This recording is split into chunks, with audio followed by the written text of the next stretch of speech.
Welcome to GACC's Exam Navigation Guide. Once you have booked the certification exam, you will receive two emails.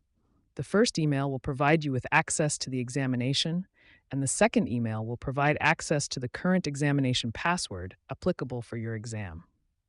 Ensure that you find and save these emails immediately after booking. If you do not see the emails within 2 minutes of successful booking, check the spam, junk, or promotions folder to ensure the email hasn't gone into an incorrect folder. You should start the examination only when you are ready. Remember, you only have one attempt with your current booking. Once you click Start on the email, you will be directed to a page which shows the exam name and logo. Scroll down and please enter your first name and last name exactly how you want it to appear on your certificate.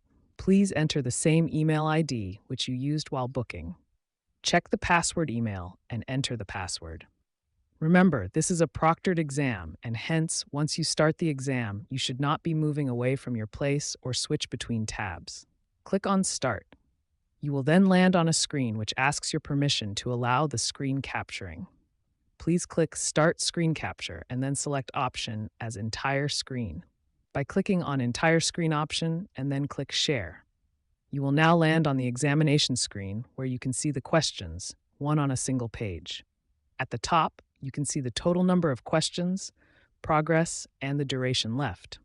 Each question has 4 options and 1 correct option. You can mark a question for review to visit it later. The 2 rightward arrows button at the top slides open the navigation panel.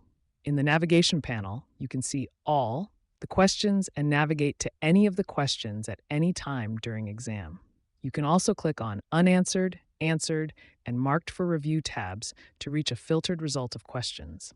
Remember, do not stop sharing the screen during the exam, or else your exam will be aborted and attempt will be lost. Do not switch tabs on your browser, else your exam will be stopped and submitted at that point in time. I wish you all the best for your exam.